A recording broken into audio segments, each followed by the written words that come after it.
तो हेलो दोस्तों, हम आगे की ओर देखें तो आगे जो हमारा यहाँ पर आता है फाउंडेशन ऑफ फेलियर्स के अंदर में।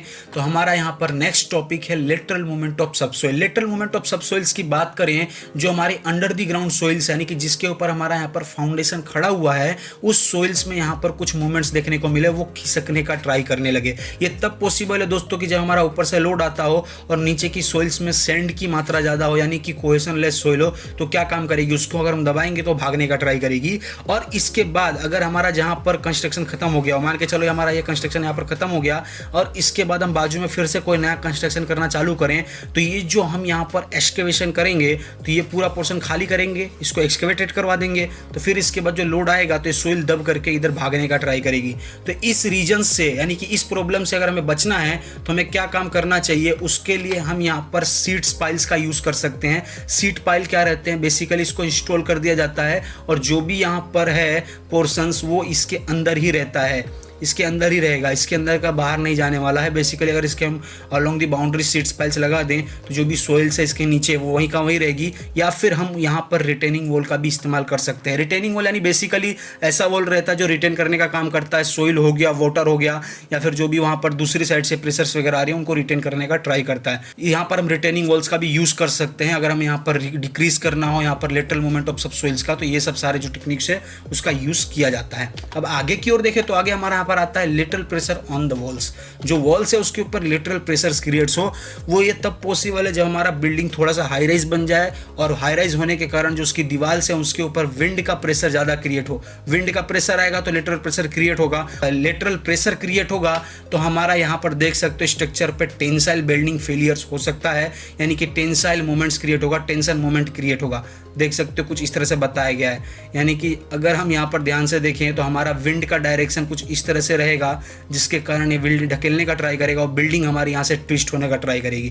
तो हम क्या काम कर सकते हैं, जो ऊपर वाला पोर्शन है उसको हल्का बना सकते हैं और नीचे एक बड़ा सा बेस क्रिएट कर सकते हैं ताकि हमारी बिल्डिंग को पकड़ करके रखे। उसको यहाँ पर मान के चलो इसको हम दबा रहे हैं, बहुत इसको हम दबा रहे हैं तो नीचे अगर हमारा बड़ा बेस उसको पकड़ के रखा है तो वहाँ से वो बेंड नहीं होने देगा, पकड़ के रखेगा, यानी कि बिल्डिंग हमारी एज इट इज़ खड़ी रहेगी और अच्छी तरह से वो वहाँ पर स्थिर रहेगी।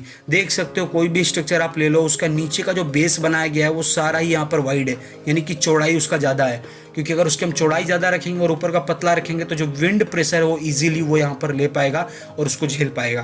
तो आप इस मेथड का यूज़ कर सकते हो। ये बाय टेक्निकल जो भी है ये सब डिज़ाइन में यूज़ किया जाता है। बट इसके बाद जो है इसका आप देखिए तो इसका यहाँ पर है weathering of subsoils due to trees and shrubs. ये हमें जानना जरूरी होता है एज अ सिविल इंजीनियर कहूँ या फिर एज अ पर्सन। आप जो भी कंस्ट्रक्शन वर्क कर रहे हो उस कंस्ट्रक्शन वर्क के अराउंड में कोई भी यहाँ पर पेड़ पौधे नहीं होने चाहिए। आप मान के चलो एक एरिया डिसाइड करो, 10 फीट या फिर 15 फीट दूर रखो पेड़ पौधे को, बिकॉज लोग ऐसा करते हैं घर को अच्छा दिखाने के लिए या फिर घर में अच्छी तरह से पवन वगैरह आया, हमें अच्छी तरह से ऑक्सीजन मिले, तो घर के पास में ही यानी कि अलोंग दी वॉल्स कह लो या फिर अलोंग दी फाउंडेशन वहाँ पर हम ट्रीज वगैरह प्लांट कर देते हैं, जिसके कारण जो भी उनकी यहाँ पर रूट्स वगैरह है वो ज़मीन में जाती हैं और जो भी वाटर कंटेंट है सोइल का वो पूरा यहाँ पर रिड्यूस कर देती हैं, जिसके कारण हमारा सोइल्स वगैरह है वो यहाँ पर कॉम्पैक्टेड होने लगता है, बैठने लगता है। अगर सोइल बैठेगा तो क्या होगा, हमारा पूरा स्ट्रक्चर यहाँ पर फेल हो सकता है। तो इस चीज़ का आप ध्यान रखिए। जो भी झाड़ियाँ हैं जैसे कि पेड़ पौधे हैं छोटे छोटे, आप पौधों को दूर रखिए, पेड़ों को दूर रखिए। आपको पेड़ पौधे लगाने हैं तो थोड़े से डिस्टेंस पर लगाइए और लगाना है पास में रखना है। सपोज दैट लोग मानते भी हैं ऐसा एज अ नेचर एक अच्छा वाइब मिले, तो उसके लिए क्या काम करते हैं लोग, तुलसी का पेड़ ऐसा लगाते भी हैं तो उसको गमले में लगाइए। आप ज़मीन में डायरेक्ट प्लांटेशन मत करिए, वो दिक्कत दे सकता है सोइल को और सोइल्स के अंदर में वाटर कंटेंट जो भी उसको रिड्यूस कर सकता है। तो आप इसको देख सकते हैं और इसको हटा भी सकते हैं। तो अभी इस चीज़ का भी आप फॉलो कर सकते हैं। जो भी आपका कंस्ट्रक्शन वर्क हो रहा है या फिर जो भी आपका घर बन रहा है उससे आप अपना जो भी प्लांटेशन वर्क है वो थोड़ा दूर करिए। आगे की ओर देखें तो आगे हमारे यहाँ पर आता है एटमॉस्फेरिक एक्शन। एटमॉस्फेरिक एक्शन ज़्यादातर देखें तो ये रेनी सीजन के कारण होता है। रेन सीजन यानी कि जब भी हमारा बरसात का सीजन होता है अलोंग दी वॉल्स जो भी वाटर है वो नीचे उतरती हैं और सोइल में जाने की वजह से सोइल को इरोड करना चालू करती है, यानी कि बैठाने का ट्राई करती हैं। अगर ऐसा होगा तो हमारा क्या होगा, नीचे का भी सोइल बैठेगा और जो फाउंडेशन हमने लिया है वो फेल हो सकता है, जो ब्रिक वर्क हमने लिया है वो फेल हो सकता है। तो इसके लिए हम क्या काम कर सकते हैं, एक हम यहाँ पर प्लिंथ प्रोटेक्शन प्रोवाइड कर सकते हैं। प्लिंथ प्रोटेक्शन कुछ इस तरह से होता है, देख सकते हो एक्सटर्नल जो भी बाउंड्रीज वॉल्स हैं उनसे हम यहाँ पर 1.5 फुट या फिर 2 फुट हम डिस्टेंस लेकर के इस तरह से कुछ ग्रेवल्स हो गया या फिर मुर्रम हो गया या फिर रबल हो गया, और ऐसा भी कह सकते हो जो हम फुटिंग के नीचे सॉलिंग की प्रोसेस करते हैं, सेम प्रोसेस यहाँ पर ले करके इसके ऊपर स्लोपिंग में कंक्रीट वर्क करवा दें। कंक्रीट वर्क करवा देंगे तो क्या होगा, जो अलोंग दी वॉल्स, जो भी अलोंग दी वॉल्स वाटर्स वगैरह नीचे उतर रही थी वो यहाँ पर सीधा बाहर निकल जाएंगी ड्रेन होकर के। इस तरह से कुछ ड्रेनेज सिस्टम अगर हम प्रोवाइड कर दें तो उसके थ्रू जो भी वाटर्स वगैरह हैं वो बाहर निकल जाएंगे, जिसके कारण हमारा स्ट्रक्चर जो है वो सेफली यहाँ पर खड़ा रहेगा। तो इस तरह से था कुछ हमारा यहाँ पर फाउंडेशन फेलियर के जो भी यहाँ पर रिमीडियल्स थे जो मैंने ट्राई किया बताने के लिए, और किन किन कारणों से हमारा फाउंडेशन फेल हो सकता है वो मैंने बताने का ट्राई किया। मे भी आपको अच्छी तरह से समझ में आया होगा। इसके रिलेटेड में आपको कोई भी डाउट हो तो आप मुझे पूछ सकते हो। और दूसरी बात दोस्तों, हमारा जो इसका नोट्स वगैरह है मैं वो भी डालने का ट्राई करूंगा। ऐसा नहीं कि खाली बोल करके निकल जाए, आपको एग्जाम में किस तरह से लिखना है उसके नोट्स वगैरह आपको मिल जाएंगे, देख सकते हो।